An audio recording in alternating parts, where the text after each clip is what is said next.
कांग्रेस सांसद इमरान मसूद जी हमारे साथ हैं। इमरान जी, जिस तरह से बिहार में चुनाव की बयार जबरदस्त तरीके से, कांग्रेस कहां खड़ी है? कांग्रेस कहां खड़ी है? सवाल इसलिए बन रहा है कि चर्चाएं हो रही हैं। जब से घोषणा हुई है उसके बाद चर्चाओं का बाजार गर्म है। घोषणा किसने की? कांग्रेस ने, अशोक गहलोत साहब ने। तो कांग्रेस कहां खड़ी है उसके घोषणा करते हुए आपको समझ में नहीं आया कि कांग्रेस कहां खड़ी है?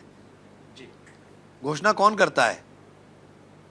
घोषणा कौन करता है? बड़ाई करता है ना, तो घोषणा कर दी। सवाल उठ रहे थे पिछले दिनों कि जिस तरह से राहुल गांधी यात्रा निकाल रहे थे, उनके साथ जिस तरह से भीड़ और तमाम तरह की चीज़ें, ऐसा लग रहा था कि जो चर्चाएं हैं उनकी हम बात कर रहे हैं कि कांग्रेस एकदम मुखर तौर पर, आपको लग रहा है कि मुखर है या पीछे? कहा मुखर? मुखर तो है ना, घोषणा करी ना मुख्यमंत्री की। घोषणा तो कांग्रेस नहीं करी भैया। तो सरकार बनाने जा रहे हैं। हाँ, निश्चित रूप से सरकार बनेगी इंशाल्लाह। सपोर्ट किसका होगा? किसका सपोर्ट होगा? जनता में? जनता में सबका सपोर्ट होगा। बिहार की जनता त्रस्त है। 15 साल से पूरा बिहार पस्त हो गया है। तेजस्वी यादव का एक बयान आया है, क्राइम के मामले में बिहार दूसरे नंबर पर, यूपी पहले नंबर पर। आपको क्या लगता है? सरकारें इनकी हैं तो सब जवाब ये देंगे। जो सुशासन की बातें करते थे वो सुशासन वाले जवाब देंगे। जवाब देना। और एनसीआरबी के आंकड़े बताएं उन्होंने, किसी हवाई आंकड़े नहीं बोले हैं उन्होंने, एनसीआरबी के आंकड़े बोले हैं। एआईएमआईएम का एक बयान है शौकत अली का, और इस बयान में 18% को दरी बिछावन, और इसके साथ ही ये भी कहते हैं कि अब्दुल तू चुप रह नहीं तो बीजेपी आ जाएगी, ये कह के डराया भी जाता है। आप लोग डराते हैं क्या? आप क्या कर रहे हो? आप भी तो यही कर रहे हो। आप क्या कर रहे हो? आप नफरत 18% के अंदर क्यों बोल रहे हो? 18% को लेके करोगे क्या आप? लोकतंत्र के अंदर जीत का रास्ता कहां से खुलेगा? दूसरे लोग साथ होंगे तभी रास्ता खुलेगा ना। ये नहीं चल सकता जो आप काम कर रहे हो। क्या डराते हैं आप लोग? विपक्ष विपक्ष विपक्ष डराता है। डरा तो आप लोग रहे हो। डरा हम क्यों रहेंगे? हम क्यों डराएंगे? कांग्रेस तो सबका साथ सबकी बात करती है। सबका साथ सबका विकास कोई और भी कहता है। उन्होंने सबका साथ, बस आगे मैं बोलना नहीं चाहता वरना एक बहुत लंबी बात। आपने नया नारा भी दे दिया, सबका साथ सबकी बात। हाँ, हम तो सबकी बात करते ही हैं। हम तो सबकी बात करते हैं। प्रधानमंत्री कल बीजेपी के कार्यकर्ताओं से, बिहार के बीजेपी कार्यकर्ताओं से मिले, और जो जंगल राज की बात थी उसमें कांग्रेस को भी कहीं ना कहीं निशाने पर लिया गया। आपका प्रधानमंत्री जी के आंकड़े, एनसीआरबी के आंकड़े खुद ब खुद बता रहे हैं कि देश के अंदर दलितों के ऊपर एट्रोसिटी हाईएस्ट लेवल पर है। हाईएस्ट। जहाँ जहाँ आपकी सरकार है वहाँ दलितों का और मुसलमानों का आपने रहना दूभर कर दिया है, रहना मुहाल कर दिया है। अभी आपने यहीं उत्तर प्रदेश के अंदर भी देख लिया था किस तरह से एक पासी को पेशाब चाटने पर मजबूर किया गया। आप कहाँ की बातें कर रहे हैं? आपके राज के अंदर बहुत बुरा हाल है साहब। हलाल सर्टिफिकेट को लेकर मुख्यमंत्री भी बयान दिए और कहे कि उसका जो पैसा था उसका उपयोग कहीं और हो रहा था। कहाँ है वो पैसा? मुख्यमंत्री जी ने कितना पैसा बरामद कराया? बता दें मुख्यमंत्री जी। उत्तर प्रदेश से सबसे ज़्यादा मीट निर्यात होता है। 1 किलो मीट भी बिना हलाल सर्टिफिकेट के निर्यात नहीं हो सकता। बताइए कितनी फैक्ट्रियों में बंद करा आपने? पूरे विश्व में देश सबसे बड़ा बीफ का एक्सपोर्टर बन गया। Beef exporter. नेट पे निकालिए, डालिए, पता चल जाएगा। बताइए कितने लोगों को कितने आपने बैन किया। और बीफ का मतलब क्या है? किस चीज का मीट है बीफ? बीफ जा रहा है और विदाउट हलाल सर्टिफिकेट जा ही नहीं सकता। आप बताइए कि आपने कहां बैन किया? आप नफरत मत परोसिए। आप बताइए आपने बैन किया क्या? आप रोकिए, बताइए आपने बैन कर दिया। गलत बयानी हो रही है। गलत बयानी से काम नहीं चलेगा।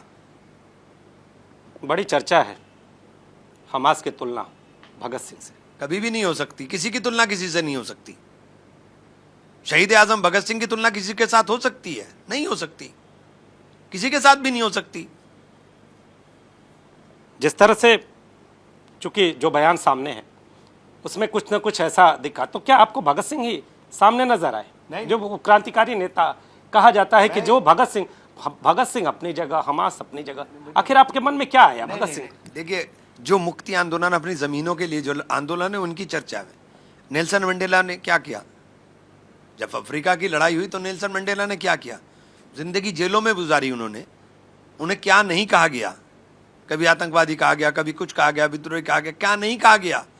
फिर वही नेल्सन मंडेला निकल कर आए, उनको पीस अवार्ड भी मिला 2008 के अंदर।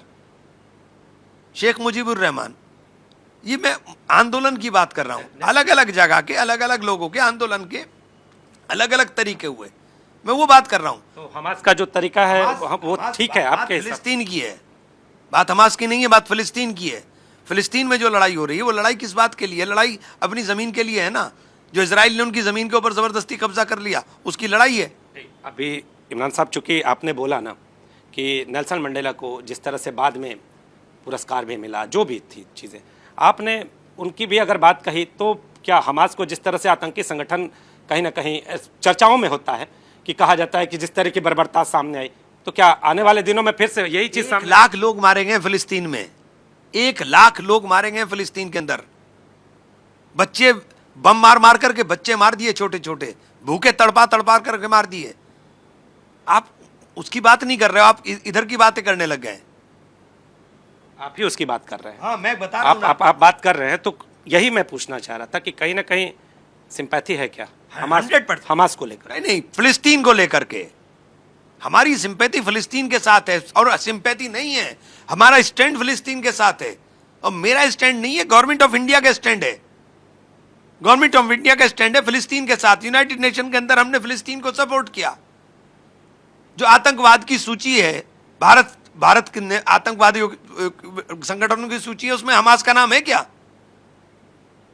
आप मुझ पर सवाल खड़ा कर रहे हैं, आप उनसे पूछिए ना।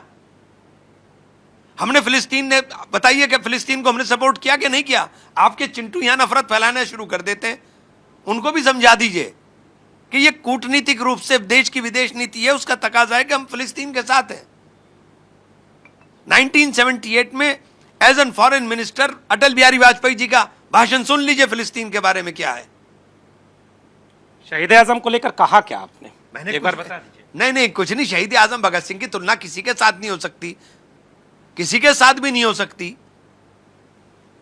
गलत बयान है, तोड़ मरोड़ कर प्रस्तुत है। नहीं, गलत समझा गया है बयान। तो मैंने बोला ही कुछ नहीं। ना तुलना की, तुलना हो भी नहीं सकती ना।